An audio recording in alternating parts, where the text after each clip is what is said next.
जय जीशु प्रभु जीशु कृष्ण मोर अति प्रिय भाई और भौणी माने समस्त केमती अच्छी भलरे रहतु।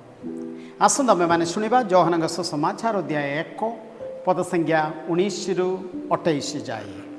योहान साक्ष्यदान जितेबाला यहूदी माने जेरूसलेम याजक और लेवीय मानक निकट को पठाई प्रश्न कले तुम्हें किए से स्वीकार कले नाही किंतु स्वीकार कले मु ख्रीष्ट नुहे। से मैंने प्रश्न कले ताहेले किए तुम्हें कौन एलियो से उत्तर देले मु नुहे। तुम्हें कौन से ही प्रवक्ता से उत्तर देले नुहे। तो से माने ताकू कहिले तुम्हें किए आंभ मानक जो माने प्रेरणा करिसंती आमे से मानक की उत्तर देबु। तुम्हें निज विषय रे कौन कहूच से कहिले प्रवक्ता जिशाया जेपरी कहउचंदी मु जनकर कंठस्वर जहाँ मोरि प्रांतरे चित्कार करी कहूची प्रभुंग पथ सड़क कर। Praise the Lord. Hallelujah hallelujah hallelujah. देखते मोर भाई और भौणी माने ईश्वर मनुष्य को सृष्टि कले आदाम और एवा सब प्रकार सुविधा देखिए अदन उद्यान रे सदा प्रभु से रखिले।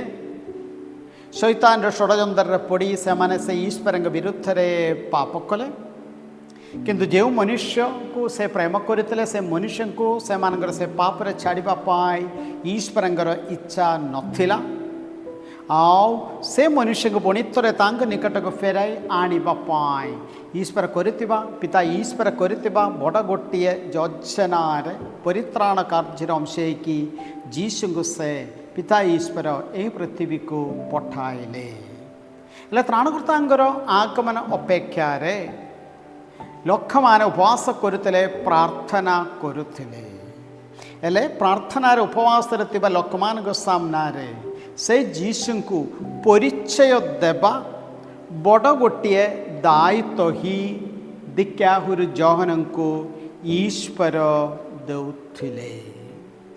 आउरी केमती से ता काम कले मातीय सुसमाचार अध्याय 3 पद संख्या 1 रु आमे शुणिबा।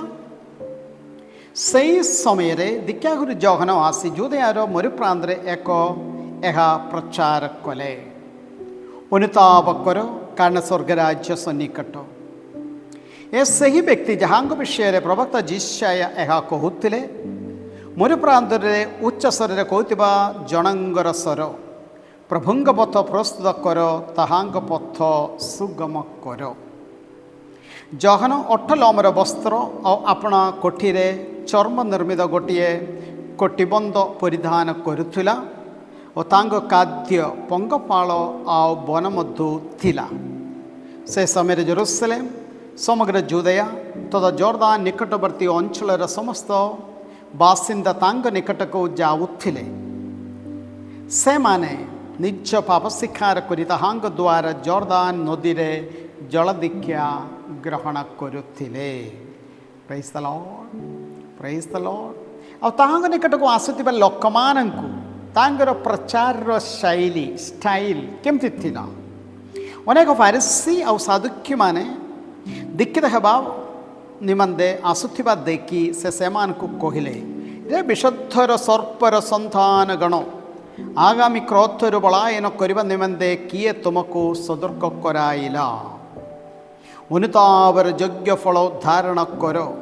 अब्राहम आंभमानंगर पूर्वपुरुष कही गर्व कर नाही कारण मु तुम को कहूची ईश्वर ए पत्थर गुड़िकर मध्य अब्राहम लगी संतान उत्पन्न करने को समर्थ।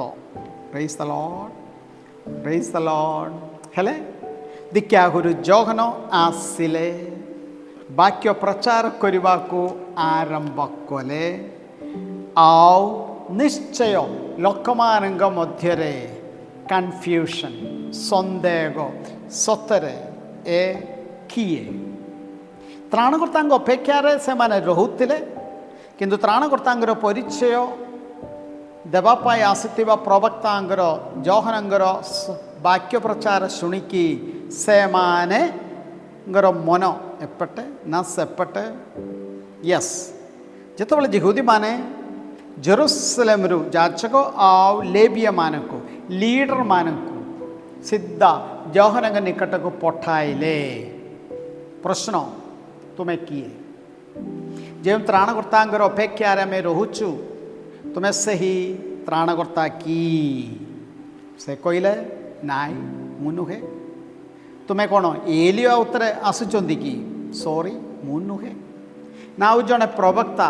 ନା। ହେଲେ ସତରେ ସେ କିଏ? ବାକ୍ୟ 23ରେ ଯୋହନ ନିଜ ବିଷୟରେ କ'ଣ କହୁଛନ୍ତି? ଯୋହନ କହିଲେ, ପ୍ରବକ୍ତା ଯିଶାୟା ଯେପରି କହୁଛନ୍ତି, ମୁଁ ଜଣଙ୍କର କଣ୍ଠସ୍ୱର ଯାହା ମରୁପ୍ରାନ୍ତରେ ଚିତ୍କାର କରି କହୁଛି, ପ୍ରଭୁଙ୍କ ପଥ ସଳଖ କର। ଯେଉଁ ତ୍ରାଣକର୍ତ୍ତା ଆସିବାର ଅଛି, ସେ ତ୍ରାଣକର୍ତ୍ତାଙ୍କର ରାସ୍ତା ଠିକ୍ କରିବା, ତାକୁ ଗ୍ରହଣ କରିବା ପାଇଁ ଲୋକମାନଙ୍କୁ ପ୍ରସ୍ତୁତ କରିବା, ତାଙ୍କର ପରିଚୟ ଦେବା ପାଇଁ ଲୋକମାନଙ୍କୁ ପ୍ରସ୍ତୁତ କରିବା, ତାହା ହିଁ ମୋର ଡ୍ୟୁଟି। ମାନେ ସଦାପ୍ରଭୁ ତାକୁ ଦେଇଥିବା ଡ୍ୟୁଟି ଭଲରେ ଜାଣି ଶୁଣି କରିବାଟା, ତାଙ୍କ ପାଖକୁ ଆସୁଥିବା ଲୋକମାନଙ୍କୁ ମଧ୍ୟ ଯୀଶୁଙ୍କ ନିକଟକୁ ଯୀଶୁଙ୍କୁ ଦେଖାଇବା, ତାହା ସେ ଭଲରେ ସେ ଜାଣୁଥିଲେ। ପରବର୍ତ୍ତୀ ପ୍ରଶ୍ନ, ବାକ୍ୟ 24। ଫାରିସୀମାନେ ସେମାନଙ୍କୁ ପ୍ରେରଣ କରୁଥିଲେ। ସେମାନେ ତାକୁ ପ୍ରଶ୍ନ କଲେ, ତୁମେ ଯଦି ଖ୍ରୀଷ୍ଟ, ଏଲିୟ କିମ୍ବା ସେ ପ୍ରବକ୍ତା ନୁହେଁ, ତେବେ ଦୀକ୍ଷା ସ୍ନାନ ଦେଉଛ କାହିଁକି? ସେତେବେଳେ ସେ ସ୍ପଷ୍ଟ ଭାବରେ କହୁଛନ୍ତି। ଯୋହନ ସେମାନଙ୍କୁ ଉତ୍ତର ଦେଲେ, ମୁଁ ଜଳରେ ଦୀକ୍ଷା ଦେଉଛି, କିନ୍ତୁ ତୁମମାନଙ୍କ ମଧ୍ୟରେ ଜଣେ ଅଛନ୍ତି, ତ୍ରାଣକର୍ତ୍ତା ଅଛନ୍ତି, ଯୀଶୁ ଅଛନ୍ତି, ଯାହାଙ୍କୁ ତୁମ୍ଭମାନେ ଜାଣ ନାହିଁ। ଗୋଟିଏ ପ୍ରକାର ସତର୍କବାଣୀ ସେ ଯହୂଦୀ ଲୋକମାନଙ୍କୁ ଦେଉଛନ୍ତି। ସେଇ ତ୍ରାଣକର୍ତ୍ତା ମୁଁ ନୁହେଁ, ତୁମ୍ଭମାନଙ୍କ ମଧ୍ୟରେ ଅଛନ୍ତି, ସେ ମୋ ପରେ ଆସୁଛନ୍ତି। ୟେସ୍, ବାକ୍ୟ 27। କିନ୍ତୁ ମୁଁ ତାଙ୍କର ପାଦୁକାର ବନ୍ଧନ ଖୋଲିବାର ସୁଦ୍ଧା ଯୋଗ୍ୟ ନୁହେଁ। ସ୍ପଷ୍ଟ ଭାବରେ ନିଜର ଭୂମିକା ସେ ଭଲରେ ଜାଣୁଛନ୍ତି। ଦେଖନ୍ତୁ ମୋର ଭାଇ ଓ ଭଉଣୀମାନେ, ଆପଣମାନେ ଗୋଟିଏ ପରିବାରର ଦାୟିତ୍ୱରେ ଥିବା ବ୍ୟକ୍ତିମାନେ ଅଛନ୍ତି, ଗୋଟିଏ ଚର୍ଚ୍ଚର ଦାୟିତ୍ୱରେ ଥିବା ବ୍ୟକ୍ତିମାନେ ଅଛନ୍ତି, ସାହିରେ, ଗାଁରେ, ପାରିସରେ ବିଭିନ୍ନ ଦାୟିତ୍ୱରେ ଥିବା ଲୋକମାନେ ଅଛନ୍ତି। ଏଗୁଡ଼ିକ ଆପଣମାନଙ୍କୁ ଦେଇ ଅଛନ୍ତି ସଦାପ୍ରଭୁ।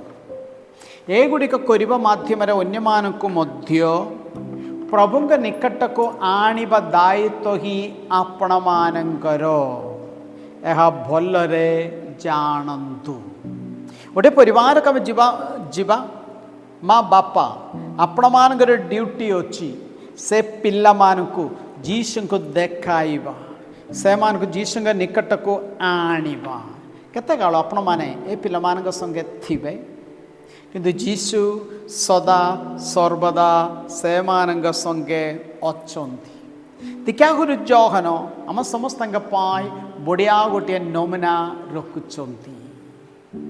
ପ୍ରଭୁ ଏହି ପରିତ୍ରାଣ କାର୍ଯ୍ୟରେ ସଦାପ୍ରଭୁ ଆମ୍ଭମାନଙ୍କୁ ଦେଇଥିବା ଡ୍ୟୁଟି ଭଲରେ ବୁଝିବା, ଆଉ ଲୋକମାନଙ୍କୁ ଆମର ପରିବାରରୁ ଆରମ୍ଭ କରି ଅନ୍ୟମାନଙ୍କୁ ତାହାଙ୍କ ନିକଟକୁ ଆଣିବା, ସେମାନଙ୍କୁ ଯୀଶୁଙ୍କର ପରିଚୟ ଦେବା। ଏହା ଅନୁସାରେ ହେବ ଆମର ବିଚାର। ଆସନ୍ତୁ ପ୍ରାର୍ଥନା କରିବା। ଧନ୍ୟ ପ୍ରଭୁ ପରମେଶ୍ୱର, ତୁମ ଦୟା ସ୍ନେହ ପ୍ରେମ ମମତା ପାଇଁ ଆମେ ତୁମକୁ ଧନ୍ୟବାଦ ଦେଉଛୁ। ପ୍ରଭୁ ଆମେ ମୋର ନିଜର କର୍ତ୍ତବ୍ୟ ବୁଝିବା ପାଇଁ, ତା ଅନୁସାରେ ଜୀବନ ଯାପନ କରିବା ପାଇଁ ଆମେ ପ୍ରତ୍ୟେକ ଜଣକୁ ଆଶୀର୍ବାଦ କରନ୍ତୁ। ପ୍ରଭୁ ବିଶେଷ କରି ପରିବାରରେ ମା ବାପା ମାନେ ଯେମିତି ସେମାନଙ୍କର ଦାୟିତ୍ୱ ଡ୍ୟୁଟି ଭଲରେ ବୁଝିବେ, ପିଲାମାନଙ୍କ ଆଡ଼େ ଥିବା ସେମାନଙ୍କର ଡ୍ୟୁଟି करुणामय प्रभु परमेश्वर वर्तमान प्रार्थना आम प्रत्येक जन भाई और भौणी मान को आशीर्वाद करतु। सर्वशक्तिमान परमेश्वर पिता और पुत्र एवं पवित्र आत्मा आपण मान को आशीर्वाद करतु। आमेन। समस्त को जय यीशु।